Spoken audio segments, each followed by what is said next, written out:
Hey, everybody. Hi, guys. Well, from Salt Lake City, Utah, It's Thank God I'm Atheist. the podcast. I'm Frank. And I'm Dan. Coming up today, we're going to talk a little bit about the Mormons. We The are. Mormons. We are. There's stuff happening.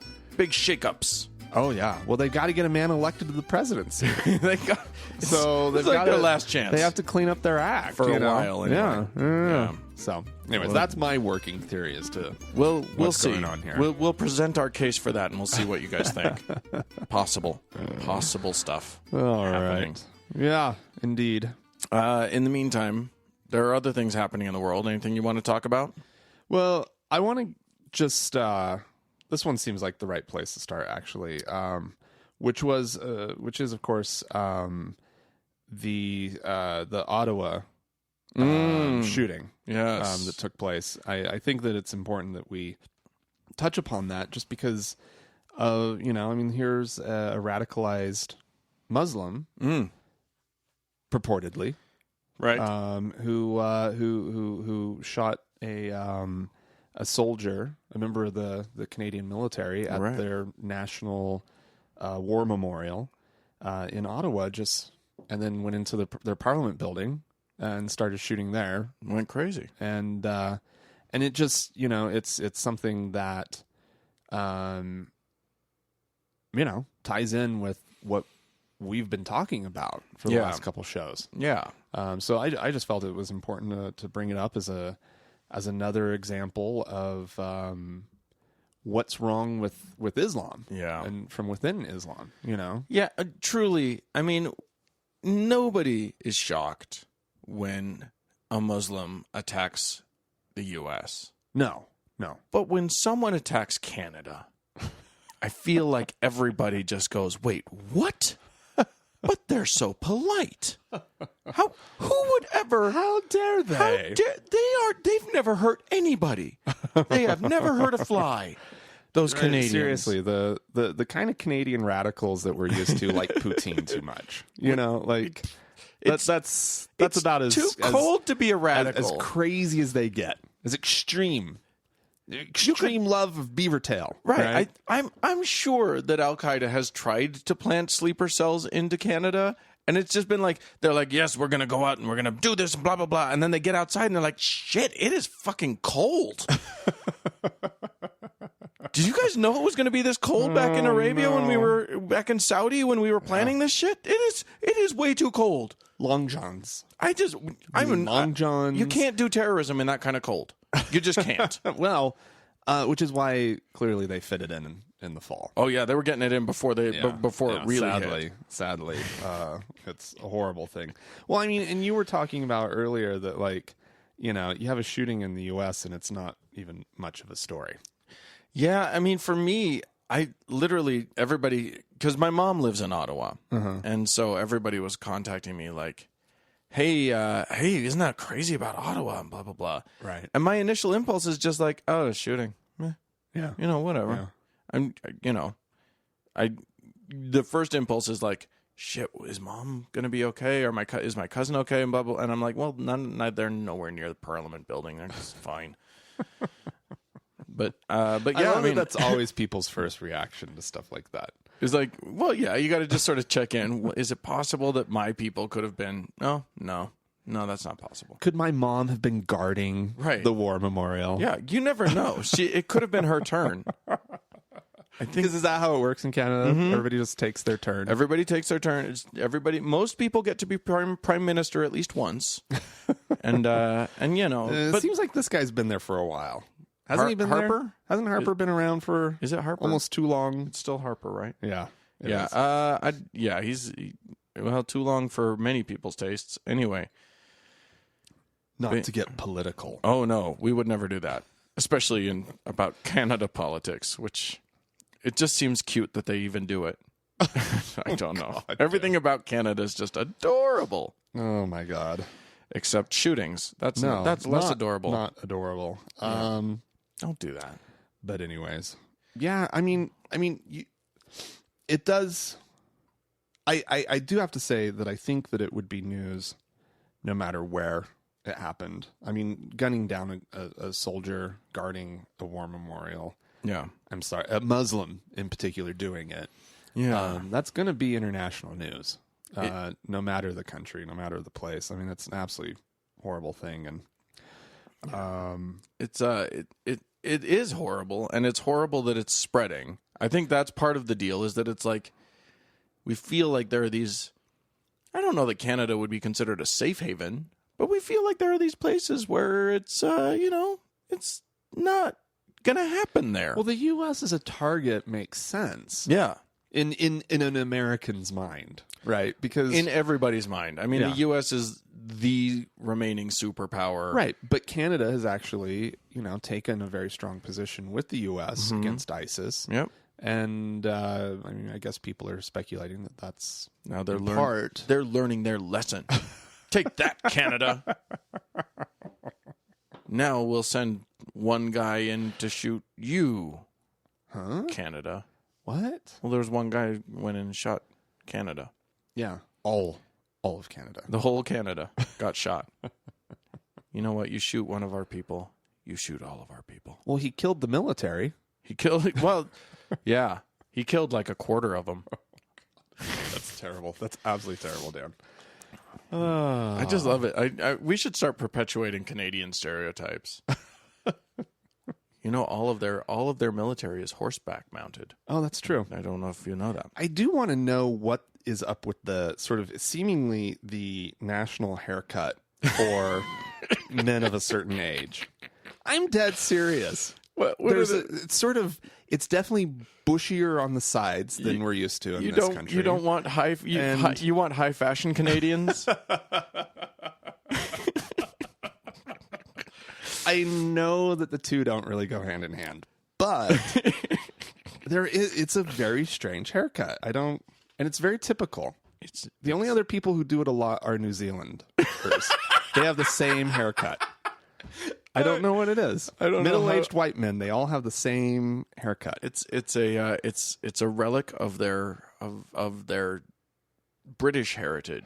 It's Yeah. rural Scottish is the name of that haircut. Actually, yeah. Yeah. Yeah. And somehow it's held over. Oh yeah. Nova Scotia is where all of the barbers in Canada come from. They're all trained. They're all trained in Nova Scotia. The only cosmetology schools. They also have to learn fiddling. They have to learn Celtic really? fiddling in their barber That classes. I did not know. Mm-hmm. Oh yeah, well-known fact in Canada. Eh? Huh. Anyway, we'll just move right along from all of that good Canadian information that everyone can you can take those to the bank for sure. I'm going to move on to our country, in which the Supreme Court of these United States is just heard oral arguments in a case called Holt versus Hobbs, which sounds like a, I don't know, cartoon thing. I just think of Calvin and Hobbes or what. Anyway, Holt versus Hobbs is about a male Muslim inmate in Arkansas, a man by the name of Gregory Holt, Okay. who wants to grow a beard in accordance with his Muslim beliefs, which he feels mandate a beard. Okay. However, Arkansas is one of the states in the union that does not allow its inmates to have beards, presumably because they might smuggle things in them. I don't know. I don't know. You can grab them. Oh, it's grabbable. It's because it's just too sexy. That's what it is. It's a little too current. It's pretty yummy. Yeah. And those other inmates and those guards get distracted too. Because Look at that. yowza. Bearded inmate over there. Yeah. It's the inmate. It's the bearded inmate shuffle. Anyway, so this case has gone all the way to the U.S. Supreme Court. It's a case of, religious beliefs versus rules and stuff. So I thought that was interesting. But what makes this particularly interesting is where it led Justice Antonin Scalia in his thinking. Oh, really? Now, as we've reported, we've talked about Brother Scalia before. He is a a dyed-in-the-wool believing Catholic. Oh, yeah. This guy is full on. He buys the entire thing. He loves it. He loves his Catholicism. He loves Catholicism. This is the same guy that said that the Constitution did not mandate that while it mandates that the U.S. government can't prefer one religion over another, it's totally fine to prefer religion over not religion. Because he's that kind of a guy. Anywho, Holt his lawyer was asking for a half-inch beard. Now, technically, it's supposed to be a full beard. Right. It's supposed to be much more than half an inch. But something. Allah could maybe be happy with a half inch. Well, is that what they're saying? Well, that's what they're saying. Well, if Allah is making that concession, why isn't he just fine with him being clean shaven? Well, this is the line of reasoning that Scalia was pursuing. So Scalia is saying, why aren't you asking for a full beard if that's what your thing is? Yeah. And Holt's lawyer said, well, something is better than nothing. It would be he said something along the lines of, at least it would be reasonable to ask for, we thought it would be reasonable to ask for half an inch, which led Scalia to the following quote. Okay. And I'm so excited to say this. Okay. Well, religious beliefs aren't reasonable, is what he said. Scalia said that. He went on to say, I mean, religious beliefs are categorical. It's God tells you. It's not a matter of being reasonable. God be reasonable? He's supposed to have a full beard.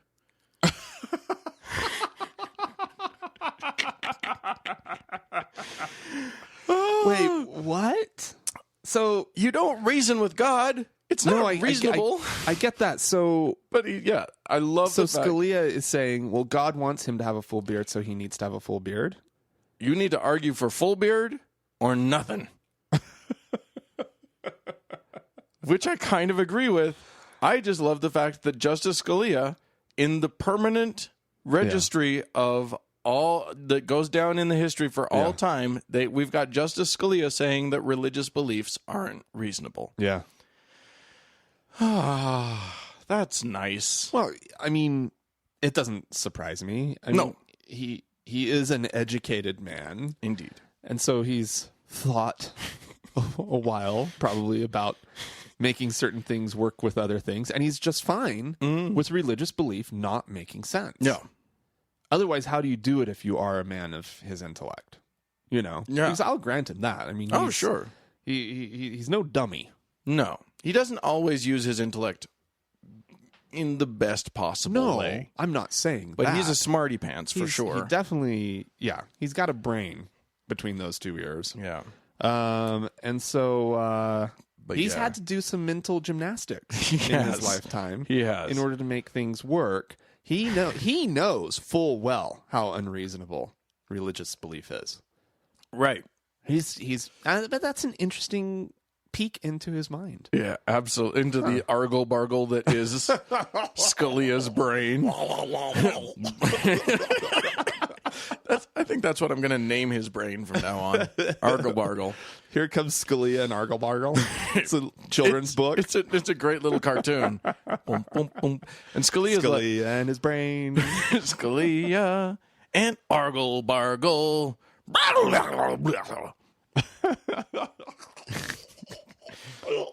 Well, I just want to say that I think it's perfectly fine for atheists to... no,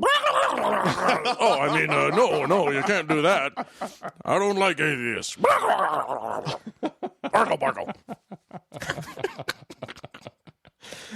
That's fun. That's just good, clean fun right there. Yeah, that's nice. All right, what do you got? Well, I want to stick with Catholicism for a minute since you brought it up. So there's a new cookbook out. Oh, I mean, I don't know so much about other faiths and whatnot, but I mean, Mormons, they love putting together the ward cookbook. Oh, they love it. They love it. Stuff.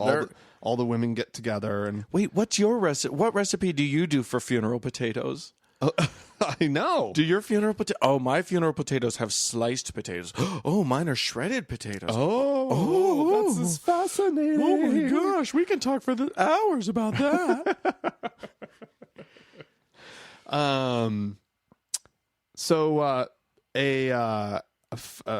Actually a current member of the Swiss Guard, the Pope's private military, his the Vatican's his clown suited military. Yeah, but it's a military. Oh sure, they just dress like idiots. Yeah. Oh yeah.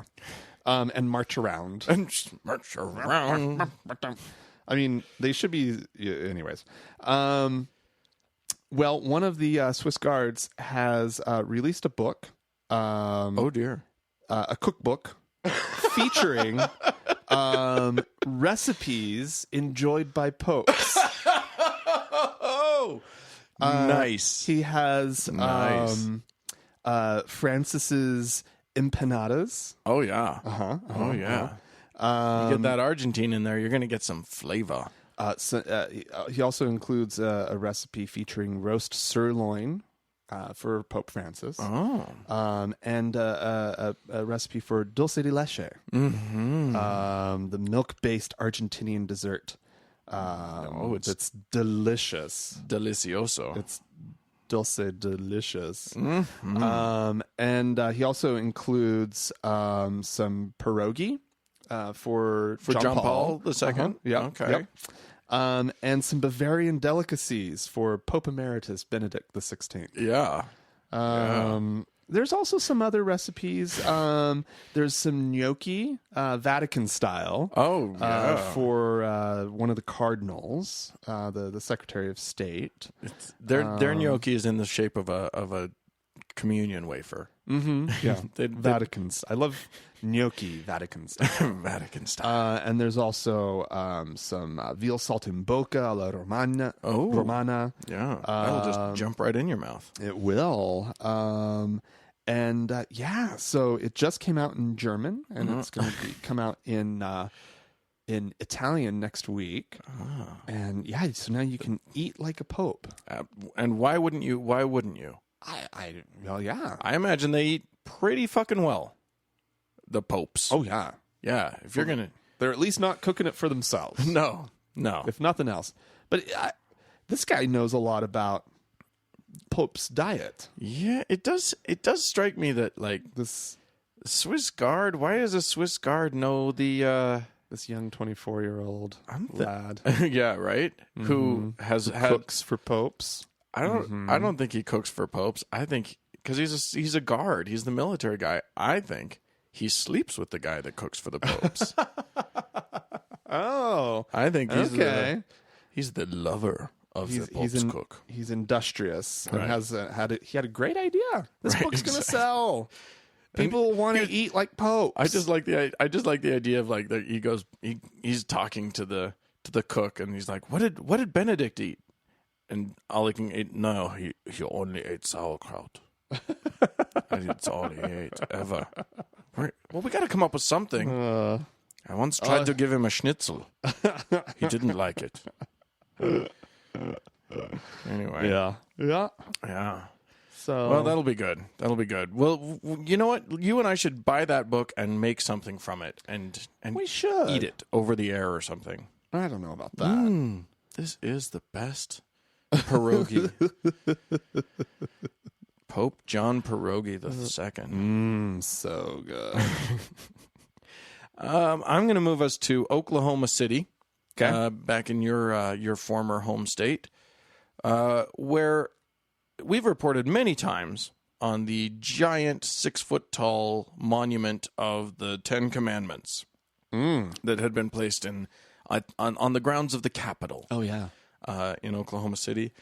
That was so controversial, and the people, ACLU was suing to get it taken down, and and then the Satanic Temple was going to just go along with it and have them put up try to put up their own monument, and which was an awesome statue of Baphomet and stuff. Well, there's a new predicament now, which is that some asshole, and I'll start with this. We don't approve of this. here at TGIA, but some asshole drove up and knocked it over with a car.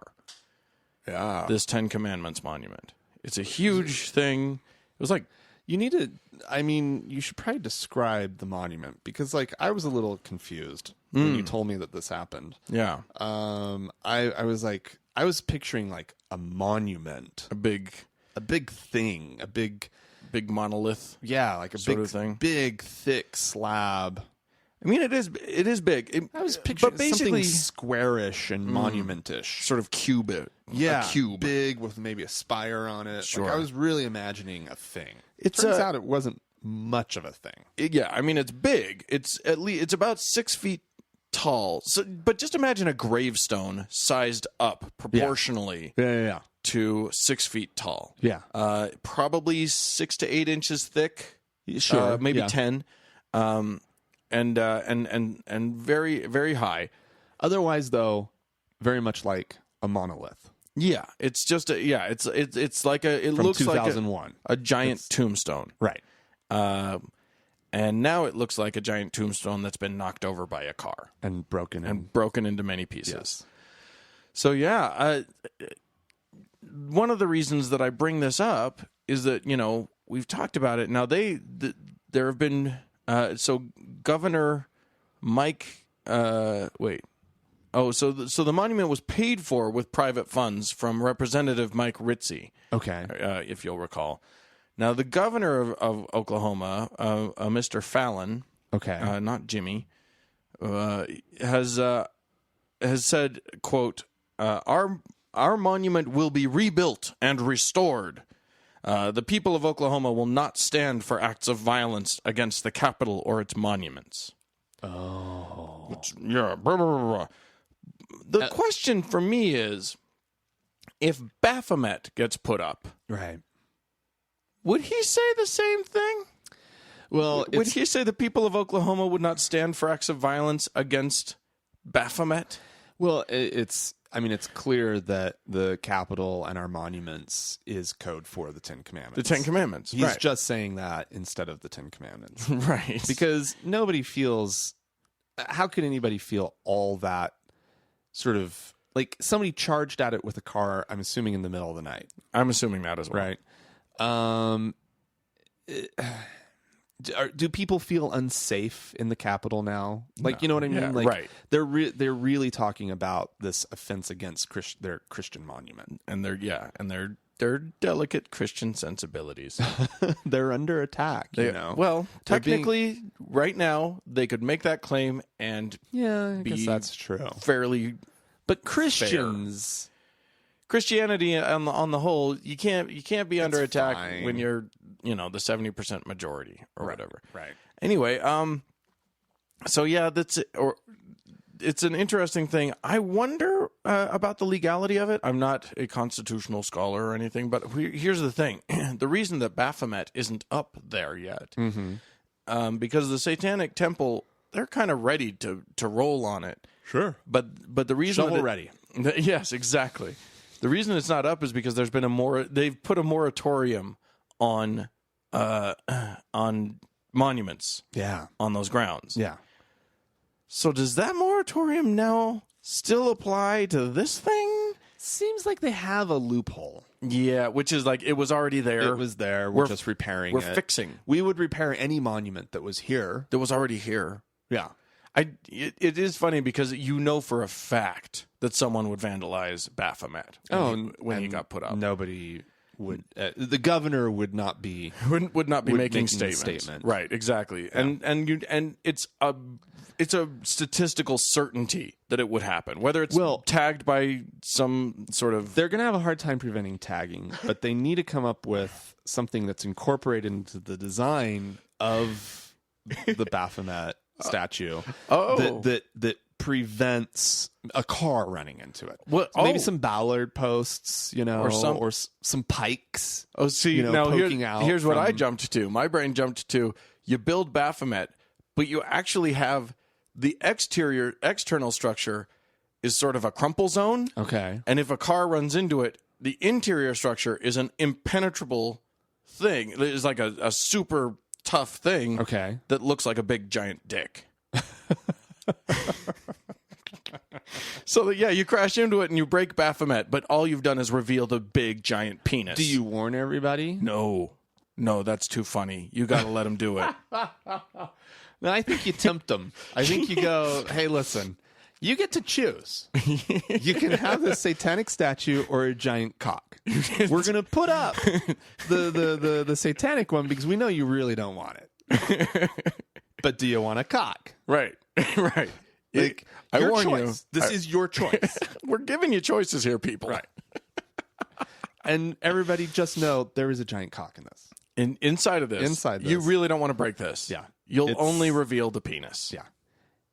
It's vulgar, too. It's bad. Oh, the veins are all visible. It's one of the uglier penises you've ever seen. It's got a little bend to it that's weird. Uh-huh. Yeah. Kind of, not attractive. Just a botched circumcision. Oh, God, no. Move on. We can't get back into circumcision. Get out of here. Move on to the next one, quick. All right. You're familiar with the Jewish Daily Forward, right? Sure, yeah. It's a publication, newspaper. Long-running newspaper. Yeah. Out of New York City, as I they tend to love their community. They tend to be very pro-Jew. Yeah, well, they would be now, wouldn't they? Yeah. Sure. Yeah. Here is an article that came out this week about the Nobel recipients this year. Oh, yeah. Because they just picked the 2014 science selections. Oh, sure. Actually. Okay. And it says, the headline says, "Kiss those Nobels goodbye. Have Jews lost interest in science?" Oh, dear. So apparently, the last time that there was no Jew among the Nobel laureates was in 1999. Wow. And the year prior to that was 1991 that there was no Jew amongst the laureates. Holy shit. Uh-huh. Damn. Well done, Jews. Yeah. Good. We got some thinking going on over there. Good going. Some brainiacs. Indeed. Yeah. And or the Nobel Committee really likes Jews. Well, they may or may not. That I don't know. Sure. But not this year. So here the article says, had a couple of Jews or maybe an Israeli been awarded the prize, you would be reading the article you would be reading right now would probably go something like this. In the 113 years since the Nobel Foundation began anointing the world's greatest scientists, Jews have won more than 100 times as many prizes per capita than the rest of the world. Wow. Why? One of two reasons. Maybe because many generations of matching the smartest rabbis with the most marriageable maidens left Jews with genes for discernment and... Oh, Jesus Christ. Or maybe because generations of valuing learning above all gave Jews habits of mind and bookish values that in the modern world make them wizards in the laboratory. That I actually don't... I don't refute that too much. They actually do have a tradition of, like, sort of careful thought. Yeah. And I'm okay with that. That's one of the things that I love about the Jewish religion. Yeah. It goes on, it kind of tones it down a little bit and says, actually, whatever,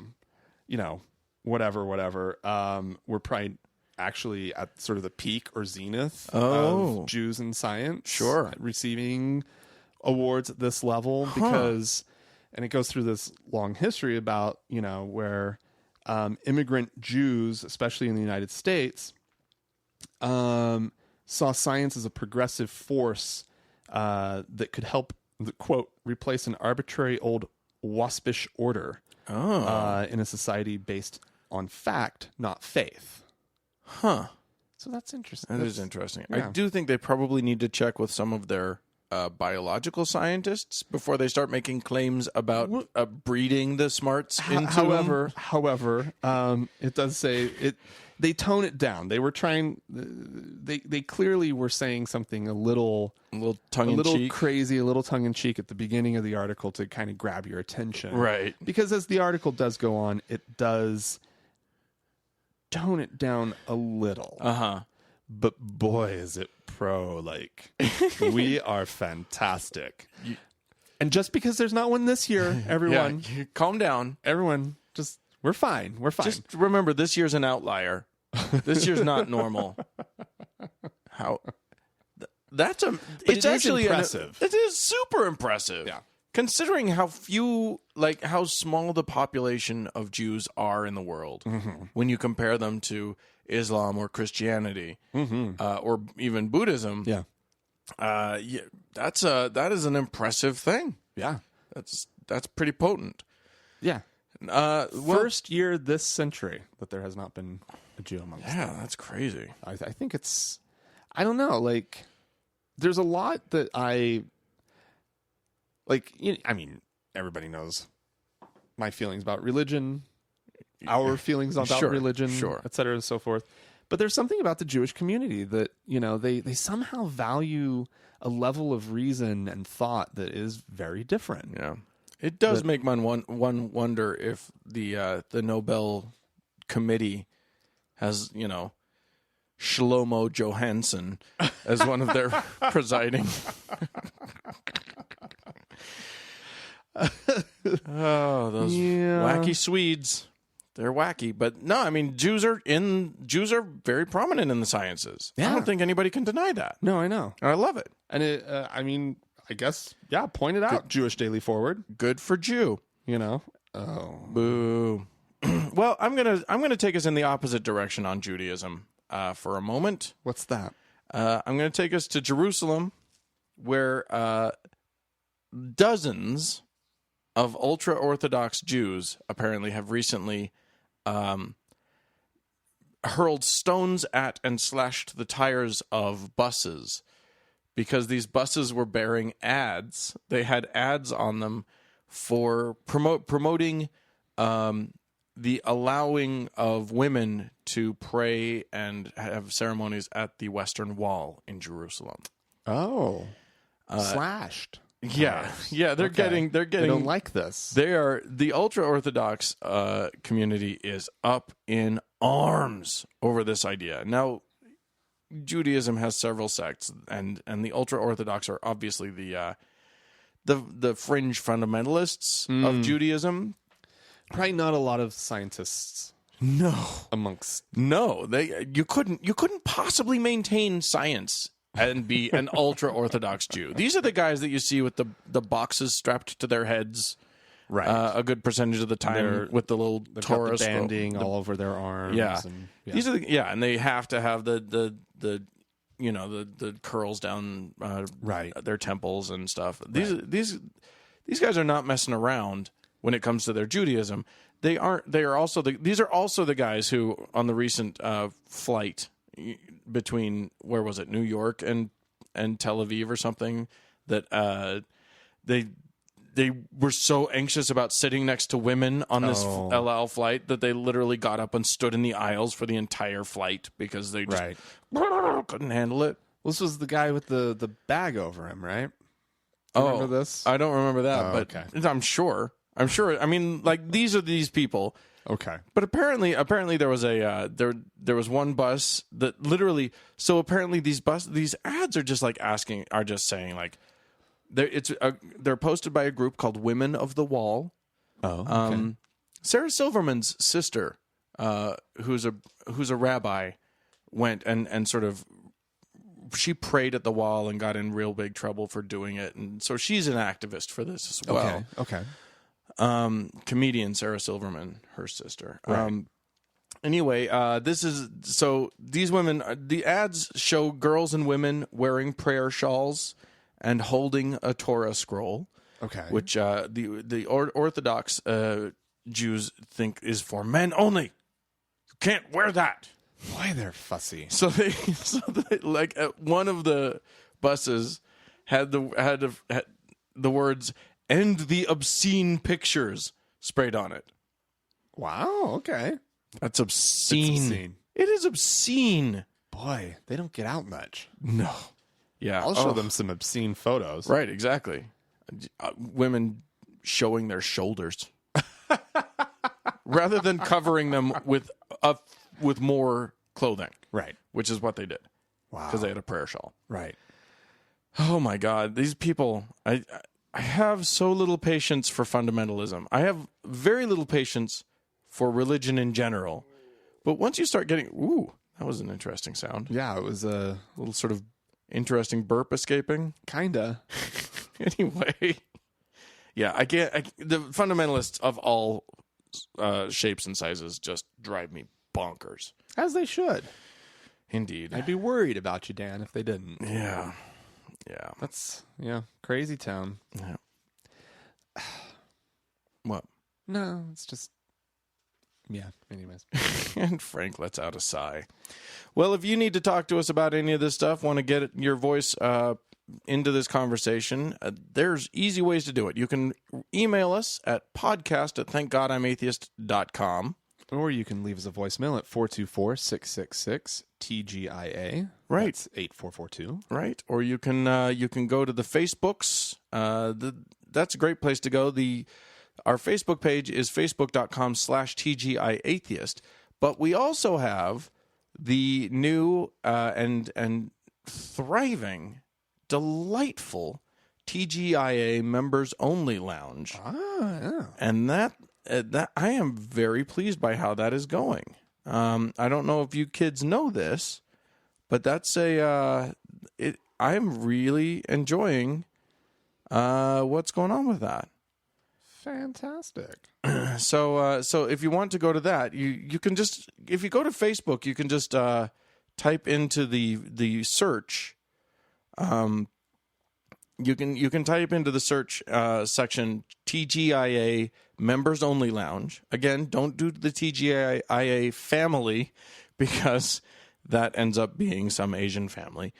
I mean, that might be an interesting group to join. Is that their last name?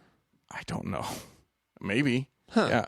Okay. But yeah, we've got a whole slew of really interesting conversation happening there. And it's a closed group, so don't worry. No, your friends can see that you're in the group, but it doesn't say the word atheist anywhere on it, so they probably won't know.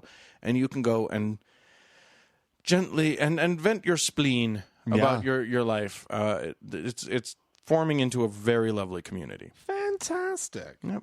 That's great. Well, all right. Well, we're going to take a quick break now.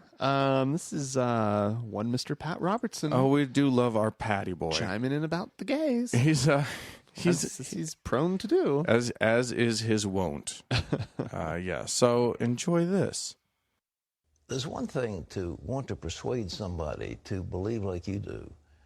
That's what Christianity is about. To bring the gospel message, say this is good news, and we'd like you to accept it.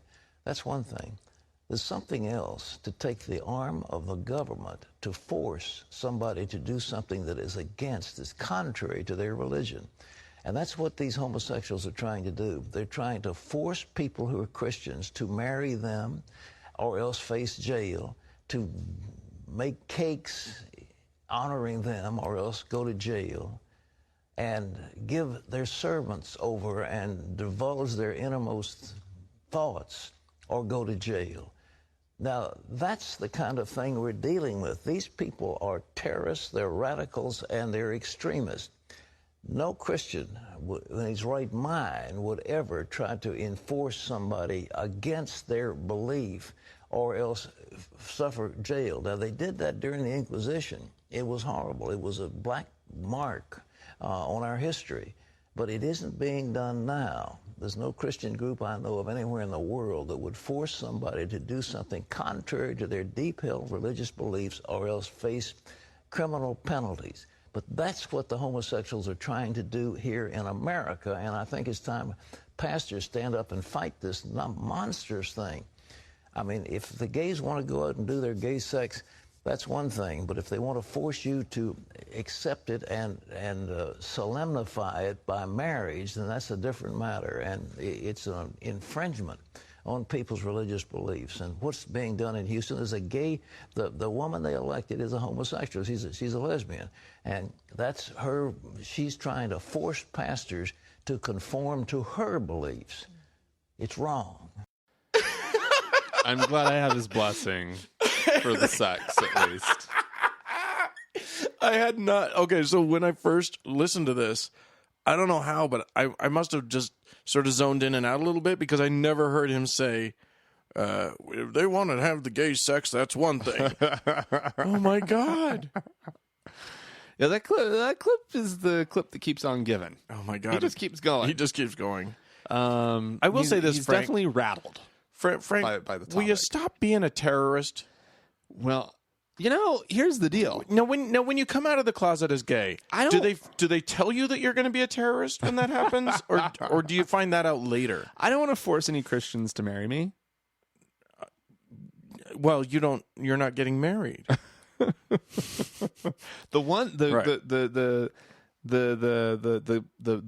minister over there, that gay hating minister, Right. That's the one I want to perform my ceremony. Yeah, exactly. It's going to be beautiful. That's who I want to honor my love. Right. Is someone who distinctly does not honor my love. Right. Oh, Same with man. cakes. Yeah. You know? Yeah, sure. Like, I get it. Like, maybe you don't realize what cake business you're walking into. Sure. And then they inform you. And I think you could be like,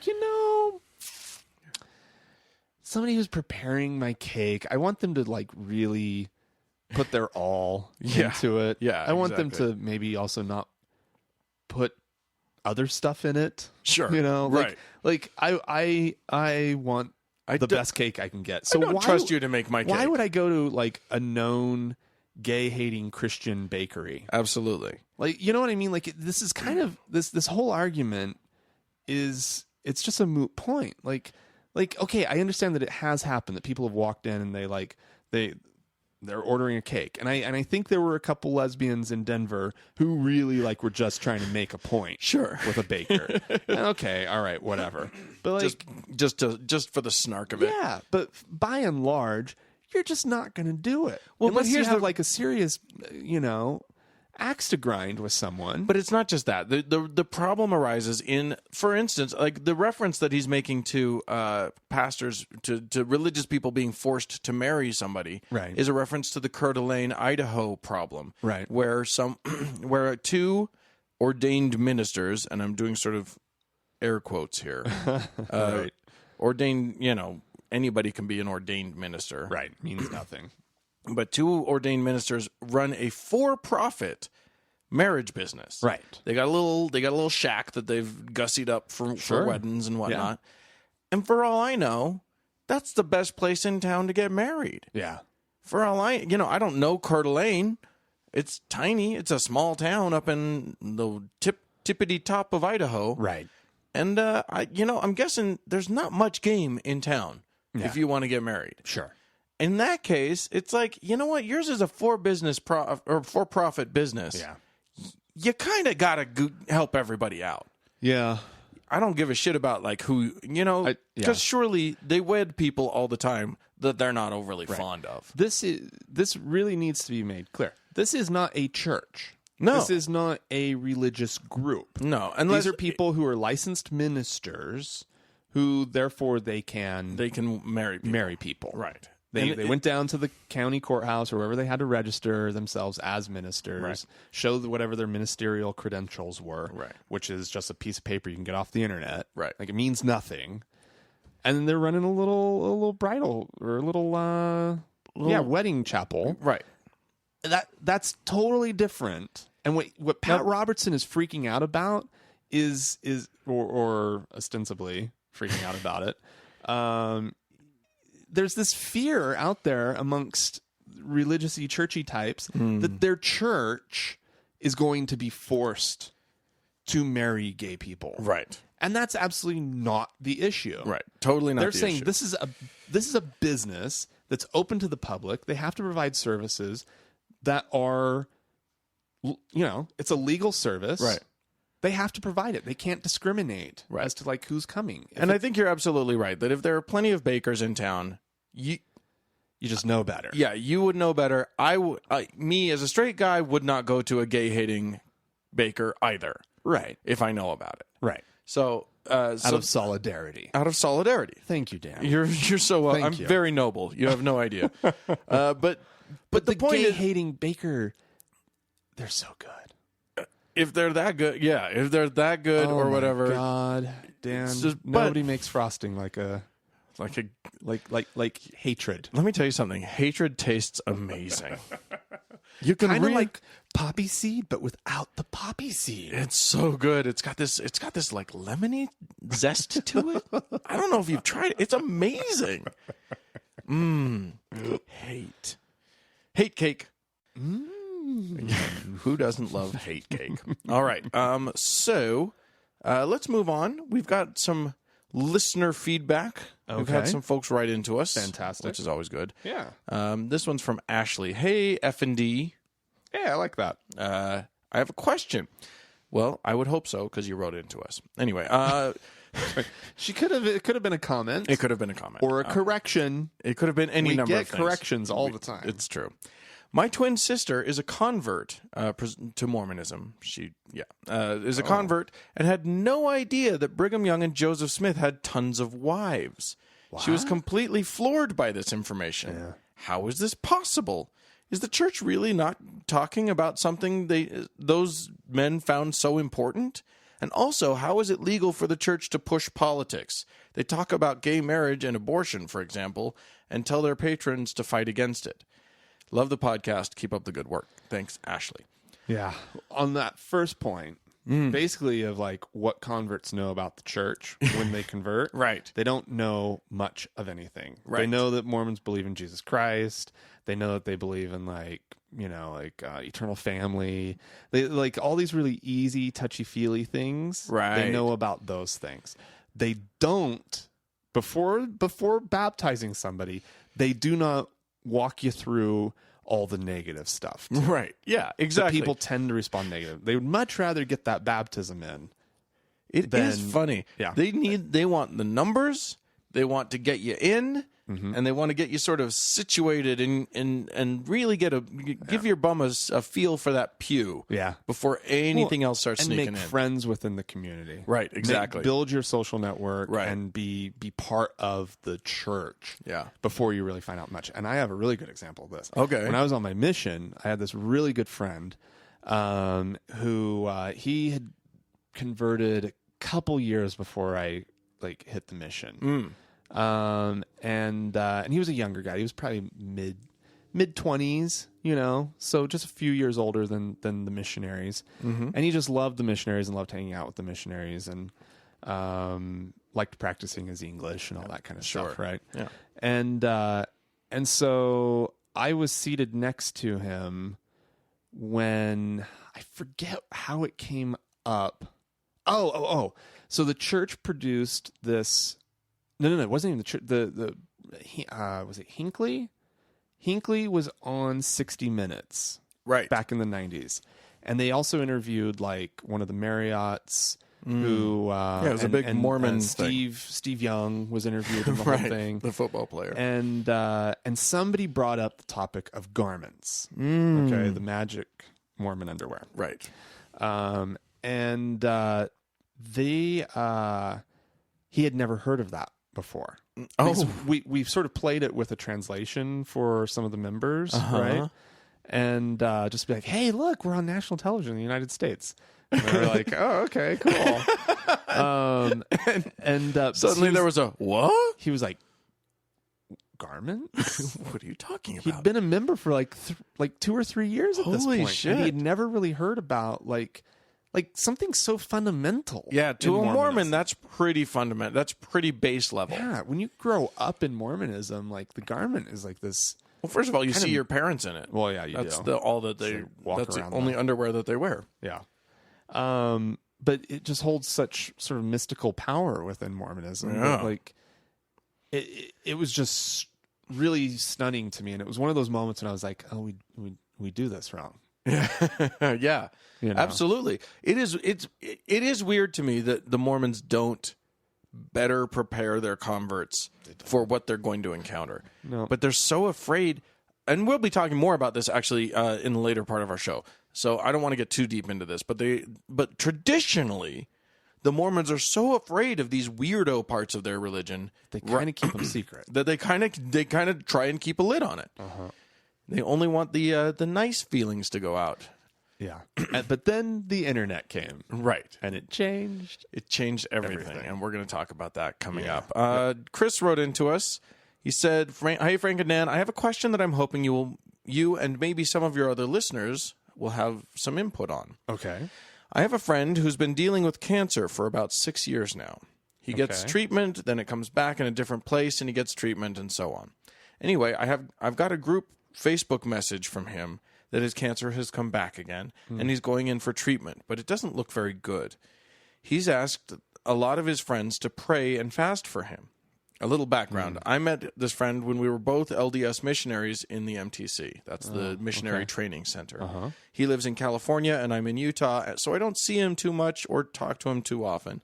My wife and I haven't been Mormon for about 3 years now, and we just officially resigned our memberships this summer. Congratulations. Yeah, fantastic.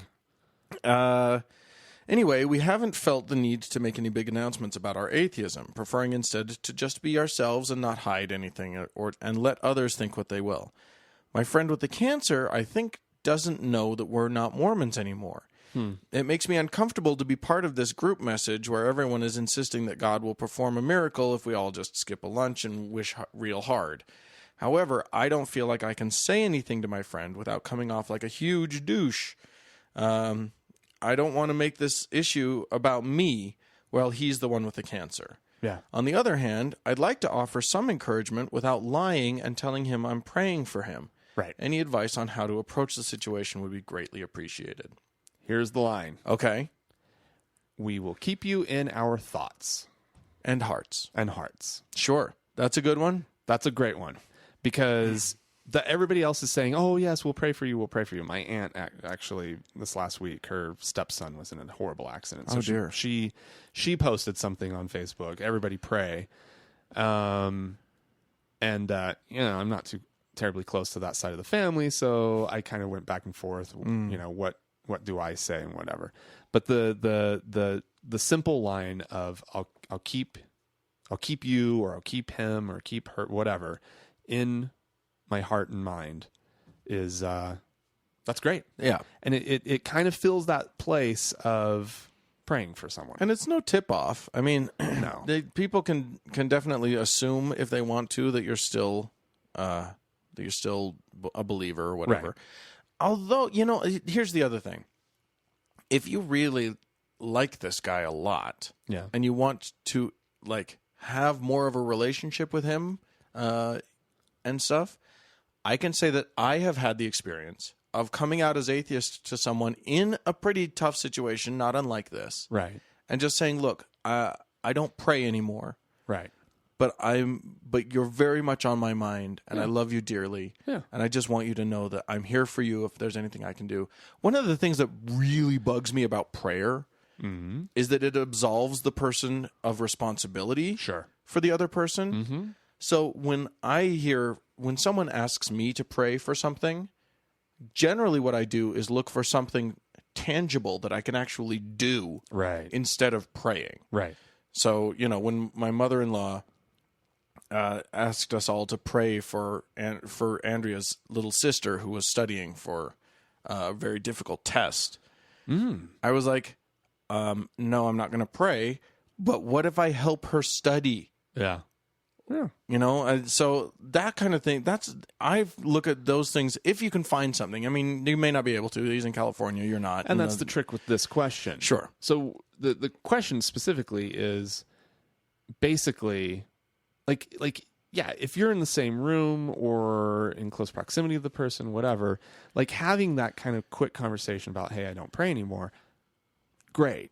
Yeah. But when the person is, 2 states away, yeah, and you're probably not going to see them anytime soon, sure, then you are just making it about yourself. If you in that forum, in that context, In that say forum, something right. about you don't pray anymore. Right. You blah, could blah, write blah. a long and loving letter, email to them. Absolutely. And that would be just fine, say, too. hey. And I find that more personal anyway. Yeah, exactly. Send them a handwritten note in the real mail. Yeah. That's a People thing. love that stuff. Yeah.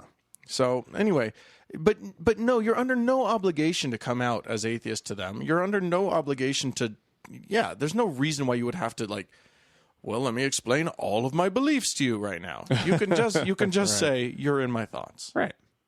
We'll move on. Josiah has written to us. Hi, Frank and Dan. I've been listening to some of your older episodes, and in one of them, Frank mentioned that in college he smoked a lot of pot. Franklin. The good old days. Shame on you. I was wondering what the church's stance was on the drug. Also, if I'm not mistaken, Frank was still a believer at the time. Assuming that the church is anti-marijuana, how did Frank rationalize smoking the herbs? I believe Frank mentioned he went to BYU. What were your Mormon friends' views on the plant? Thanks. Love the podcast. All right, some fact checking here. Okay. About my life. Just some clarifications. Yeah, I did go to BYU, but only for 3 semesters. I was sort of on my outs with the church even while there. Right. But I didn't engage in any really salacious activity. Yeah. Like anything like that. I did not do when I was still living down in Provo. But once I got up to Salt Lake and I had transferred to the University of Utah, right, and sort of made a whole bunch of, non-Mormon friends, I got introduced to marijuana and we had a lovely time together for a while. But if I wanted to get anything done in my life, I knew I kind of had to lay off. To answer the other part of the question. And that's not to say that there aren't productive people out there who smoke marijuana. I just am not one of those people. Sure. To answer the other part of the question, the LDS Church, I don't think they've come out specifically about marijuana, except they haven't had to because they have an existing thing that says that we believe in obeying the laws of the land. Right. That is becoming more and more problematic, I think, for the Mormons. How do they deal with it in How do the saints in Colorado? No, I don't think that I've seen anything specific about it. I think they know that they're not supposed to. It's clear that that's not a thing that's not something that good Mormons do. However, the more it becomes also a medical intervention, well, that is interesting. The more I start to wonder about what Utah they're going to do. Legalized the cannabis oil. Oh yeah, for treatment of in sort of medical whatever's. Because there was whatever. No, there were kids who were suffering from some kind of, I can't remember all the details. Right. And it was the only stuff. It was really the only thing that helped with their seizures or something like that. Or their nausea. Or something. And so it's non-intoxicating. Like the THC is not in this oil. It's just a cannabis extract of some kind. Right. And which for the kids that's fine, but why take away the fun? Utah for the grown did ups? that. Yeah. Right. It does. It's going to be interesting watching that play out. I'm sure that the church will come out against marijuana if they're pushed. Yeah. Which they will be as it becomes legal in all sorts of other states and in other countries, they're going to have to start answering questions. Oh, absolutely. It'll be interesting. Yeah. We'll see what Jesus says. We've got one more email, but I'm going to read it after I thank our lovely donors. Oh, we've got some good donors this week. Thanks to Audrey, who did a one-time donation. Thomas gave us a nice one-time donation. He says, "Hey guys, I don't do subscription donations, so here's a 1-year membership all at once. Oh, I like your Thomas, show. I think it's funny, informative, and mature without being overly crude." Well, fuck that. Just kidding. Sorry, I had to do that. Oh. So thank you very much for that, Thomas. Aowen has done a donation as well. Very nice one-time donation. We also have a lovely new subscriber which is Ashley, a monthly thank you, subscriber. Ashley. Thank you Welcome. for that. And George also gave us a one-time donation. He said, hey, guys, I sent in the autographed departure letter. I hope you dig it. Keep up the good work.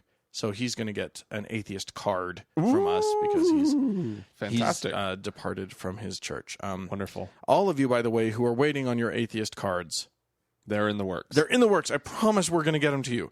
Please don't freak out and don't hate us too much. It's the only reason they're taking this long is that we're really irresponsible. So I think that's good. So we have one more email, and I'm going to let this sort of lead us, segue us ever so well There's into. a plan, Dan. There is a plan, Dan. This is from Ryan, who says, Frank and Dan, I am an ex-Mormon, and I never thought I would see the day that the church released this kind of video. And he links to a video. He says it explains temple clothes and garments. Yeah. I wonder if it is because of the internet spreading a message that they want to control, or so Romney can run for president again. Probably both, huh?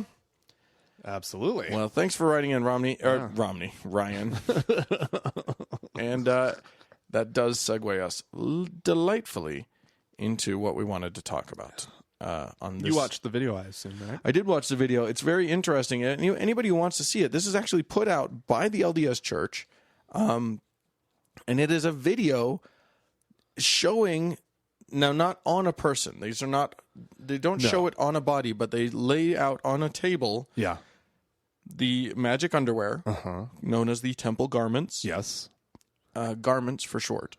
Yes. And the clothing that people wear in the temple, Yes. including the chef's hat and it's green apron. it's all white except for the green apron that is worn around the waist, so that you can go cook in the It's an important part of the ceremony. in the temple ceremony where everyone makes It's part of muffins. You scoff. Everybody think he's making a joke. It's delicious. It's the most delicious part of the temple ceremony. No, there's no Mrs. Field. There's She no. got her- That's right. She That's got right. her She's a recipe Mormon. somewhere. She's a Mormon. Yeah. There's no cooking. No. Sadly. Sadly, It'd be far more interesting. It would be better. If there actually was just a little cooking class Sure. in the temple. It would be way better. If you want to see the video, I believe it's up already on our Facebook page. Okay. But you can also you can Google it and all sorts of all sorts of stuff. Yeah. All sorts of stuff. So what we wanted to talk about, that just came out. That video just came out. And let me tell you something. I was also shocked. I'm with Ryan on this one. Anyone who understands the Mormon zeitgeist knows that this is like mind-blowing. Right. Like literally I think I could hear brains exploding in the Salt Lake Valley the day this launched. Because this is, I mean, if anything in the Mormon church is not for outsiders to know or talk about or hear about or anything, Well, it's the garments. the garments. But like what kind of blew my mind is that they took care of the garments and the temple clothes all at the same time. The garments are the thing that like people really truly make fun of. Right. Magic underwear, which Right. the video says is offensive. Oh, yes. Calling it magic underwear is offensive, so everybody should probably know that. Yeah, it came Don't out. stop calling it that, but it is offensive. They launched it on their LDS.org website, and with it, they like had a little instructional thing for how the media should talk about their garments. Yeah. And the whole video was like, the first, like probably more than half of the first of the video is just, look at all around the world. People wear things for their religion everywhere. Look at this Buddhist monk. Look at this Jew. They have clothes that are specific to their religion. For all the world to see. So why would it be weird that our underwear is different? That's not weird. Shut up. We're not weird. Fuck you. I'm pretty sure that's verbatim what they say. I do enjoy the fact that you mentioned that there were instructions for the media, how they were to refer to everything. Yeah. The headline on Huffington Post was, Mormon Church issues video about, quote, magic underwear. Oh, those dicks. They were literally just being dicks about it. Oh, absolutely. Oh, my God. That is so funny. Shame on them. Shame on them. They knew it was the last time they could probably legitimately get away with it. Because it's a quote, because they're putting it in. Well, you guys said it. Yeah. We didn't say it. The so-called magic underwear. We're going to, 4 paragraphs down, we're going to tell them not to call it that. Yeah. The AP style guide will have instructions about. Yeah. Oh my God, I'm that's sure. so funny. Soon enough. But this isn't the only thing that the Mormons came out with. Just like in the past week or the past 2 weeks, I'm not sure. They also came out with a bunch of essays. Like they're doing this essay blitz. Yeah. They've ramped it up. Yeah. Because we've had essays. Now we've had essays about plural marriage. Oh yeah. Polygamy. Yes.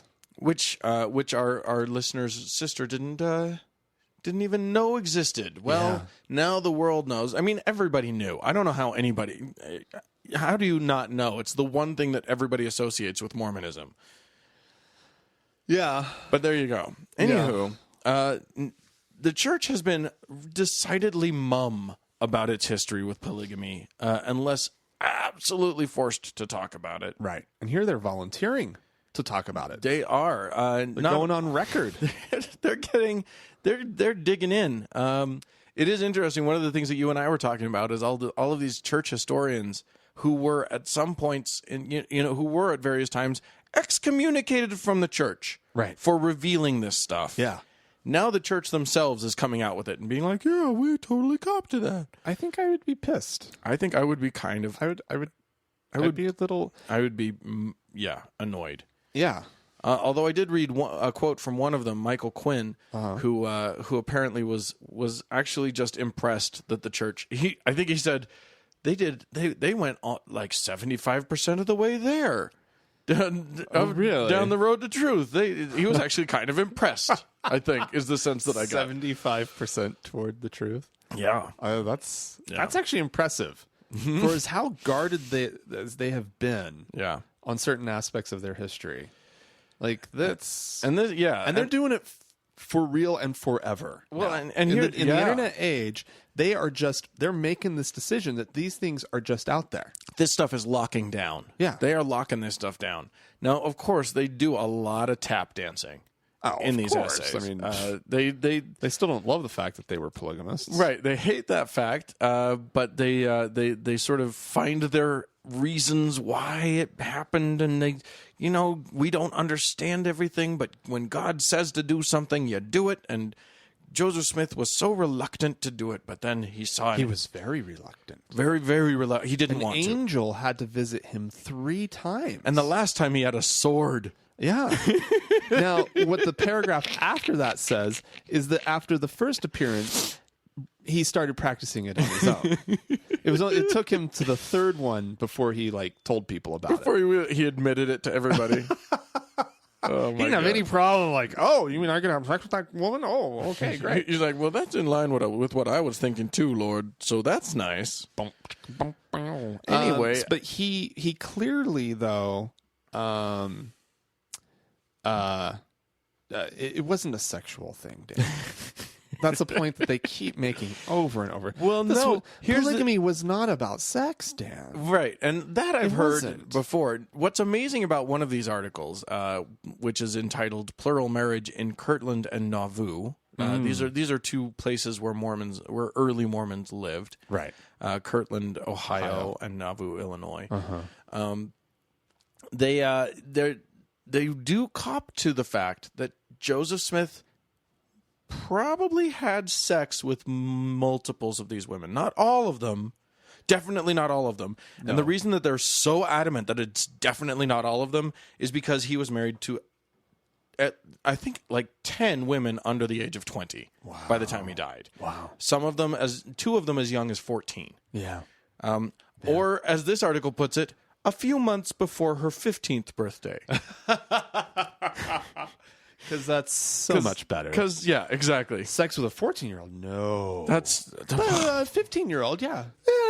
She's fine now. And it's also important to really point out that in today's world, that's not done. But in the mid 1800s, Oh, back then. it happened. Oh yeah, It happened. You got married to cows and like babies and stuff. It was a totally different time, And it wasn't about sex. and it wasn't about sex. There was nothing about this that was about sex. And they do have some reason to say that for at least one of the 14-year-olds. They do not have any evidence to say that about both of the 14-year-olds, nor the 15-year-olds, and the. Anyway. Well, one of the 15-year-olds later on, like said that it was, and this brings up interesting language. She says that it was an eternal marriage only. Right, and they go out of their way to make this retarded. I shouldn't say that. I'm sorry. Don't use that word. I'm self-correcting on that. Dan. They use a stupid differentiation between an eternal marriage and a marriage for time. Very well done backtracking on that, Dan, by the way. Well, I apologize for it, and I'm just correcting it. You can make fun of it, Proceed. but I caught myself doing something bad, and I stopped myself. Okay, proceed. Anyway, so they say that there's a marriage for eternity, and then there's a marriage for time and all eternity. Yeah, of course. And the time what they're referring to is the time on this earth. And if it's a marriage for time, then of course you're going to have sex. Right. That's the code. The code here is time means sex, eternity means no sex. Right. That's until the code. later. Until who knows what happens in heaven. Until God fixes up her face. Right. Let's face it. Right, exactly. Until God, makes her prettier. Young, perhaps. Mm-hmm. No, young doesn't seem to be a problem in certain cases. Anyway, Yeah, but there were a few older women. There were. His oldest wife he married, she was in her mid-50s, I believe. Yeah. Right? Like, I mean, come on. Yeah. She was 56 years old when he married her. What was he thinking? Crazy. Well, her name was Fanny. I don't know. Does that say anything? Probably not. Anyway, so one of the things, how do I explain? Okay, so here's one of the things that you guys need to know. All of you non-Mormons out there, and even Mormons who are younger than I am, you need to understand that in my time, we didn't hear about Joseph doing polygamy. Yeah, they never talked about that. We heard about Brigham Young doing polygamy. He's the second leader of the church. He's the one that led them across the plains to Utah. Strangely proud of it in a weird way. Yeah, it does have a weird sort of. It's this folksy weird thing, and they all kind of just laugh and ha ha ha. Yeah, about well, I guess he blah blah blah. They don't. And when I was coming up, they didn't cop to how many wives he had. No, they. And it's not entirely clear how many wives these guys actually had anyway. Right. For Joseph Smith, it turns out that the number's probably in the mid-30s. Yeah. 33, 34. Well, as with most things, you lose count after a while. Right. Like, how many wives is it? How many is this? I can't even name them all. I can't even keep track anymore. No, forget about it. I lost count. at 15. Right, exactly. Boy, after your 20th wife, it's just like, well, are you one of them? Okay, let's go off into the room. Mm-hmm. Brigham Young, by the way, had over 50, I believe. Remarkable. Yeah. I actually believe that at that point, I believe that some of them they probably didn't fuck. Because, that's just, that's too many people to maintain at that point. I don't know. You want to believe that they consummated every one of those marriages? I don't know that I want to believe it, but I really don't want to think about Brigham Young doing much of anything, much less Brother Brigham consummating a marriage. But he I don't know, 50? It's not that hard. If you're Wilt Chamberlain. Well, it's not all in one night. That's true. Anyway, so why do we think that the church is putting this all out there? Now, we've talked about this before. Previous essays have been launched that shocked us, that blew our minds. Well, I think the emailer's absolutely right. I think he nailed it. Yeah, it's Romney has certain problems that make him hard to elect. Yes. And, exactly. And I think that one of them is his Mormon problem. So they have to clean up what Mormonism is. They have to clarify that Mormons are Christian. Right. They have to make sure people get that. Yeah. Because they need to be part of the community rather than this weird other thing. Right. And they got to clean up all this history crap. So here's the conspiracy theory as we have it laid out. Ooh, I love it. Mitt Romney, believe me, Mormons are desperate to have a president. They will pull out any stop. I'm sure that the amount of money. Why are they so desperate for this? Why are they? They're fixated on it. They are, and have Joseph Smith himself was going to run for president before he died. Yeah. So who knows? I mean, it's just is it legitimacy? Is it having some power? Is it power? It's being in the inner power circles, I think. Yeah, and they have been for a while. I mean, one of their prophets used to be a former prophet used to be Secretary of Agriculture, and they've had plenty of senators and stuff. Here's my thinking, and here's how it goes down. Last presidential election, Mitt Romney lost, and then they all sat around thinking, well, why did he lose? There's the Mormon problem, like you say, and there's the rich guy who was a fairly liberal Republican governor of Massachusetts. Right. Like his history and the Mormons. Well, they're rebranding the Mormons almost entirely. His problem is basically just who he is. Yes. The problem with Mitt Romney, his political history, is that which he's says, Mitt Romney. Yeah. Right. So Mitt Romney's a big problem. However, they don't really have any other viable candidates. There's nobody out there that can. They've got all of these guys that are way far on the right who will do well with the Tea Partiers and whatever. They can't win the general. They know that they can't win the general election. Right. But they've got all these guys that are sort of more moderates who can't get past the primaries. So Mitt's probably their only guy. So they're fixing Mitt, and the way that they're fixing Mitt is that he's selling off all of his big mansions he's got a house in Massachusetts and a place in La Jolla and all of these things. They're getting rid of all of those, and he's moving to Utah. Yeah. And he's going to have one house in a ritzy neighborhood of suburb of Salt Lake. Ritzy, but not absurd. Because Salt Lake doesn't really do absurd. That is It's true. as absurd as it gets for Salt Lake City. Yeah. Yeah, that's probably true. It's where it's where the wealth is. It's not just rich, it's wealth. Yeah. Is in this little area. And then so now he's going to be hometown Utah guy shopping at the Costco. Right.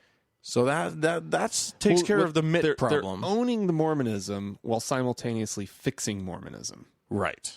Yeah. And then so now they have to rebrand Mormonism entirely, which is where the Meet the Mormons film comes in. Yep. Which is purely propaganda. Yep. And it's where it's where all of these essays come in.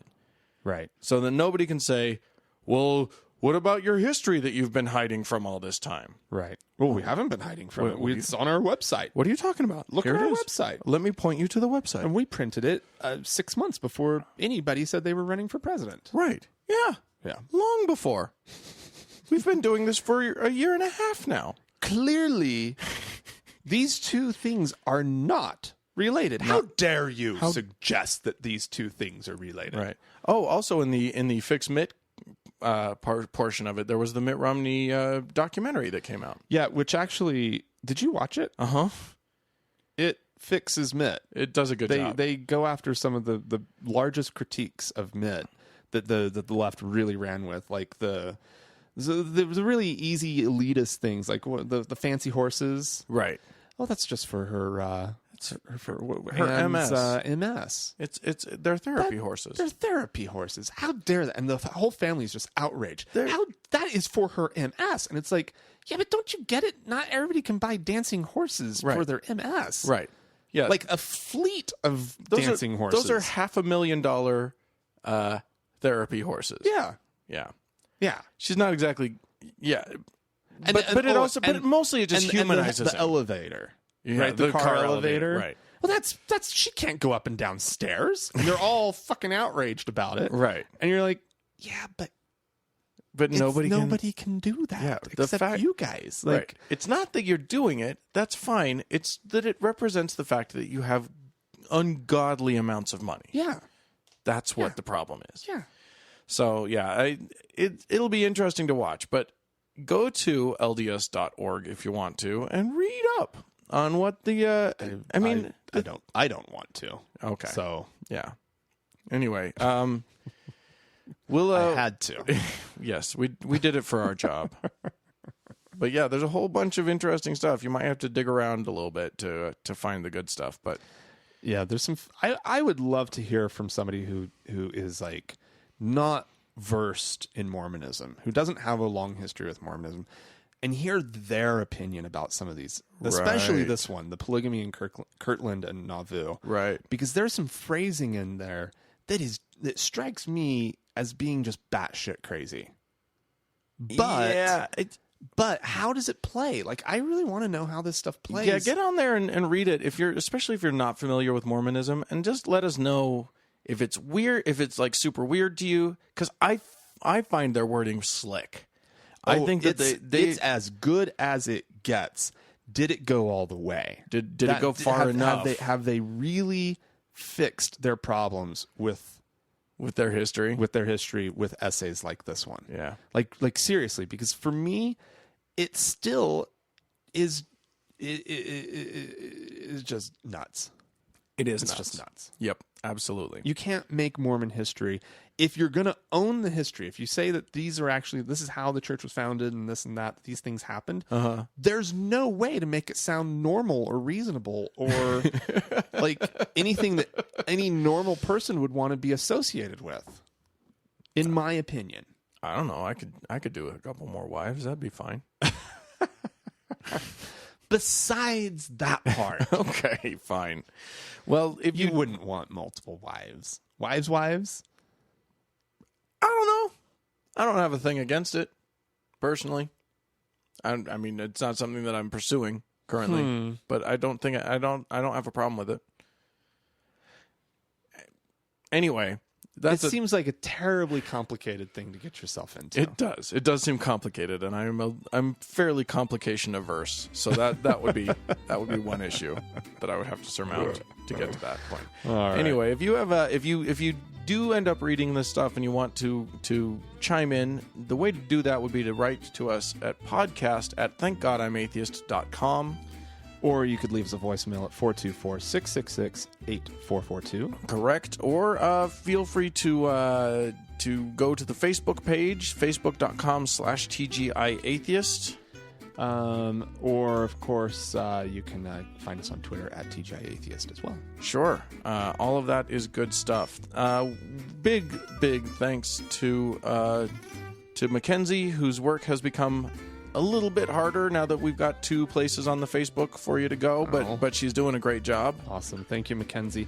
And thanks to the Red Rock Hot Club for the use of their music. And we will talk to y'all next week. Bye-bye.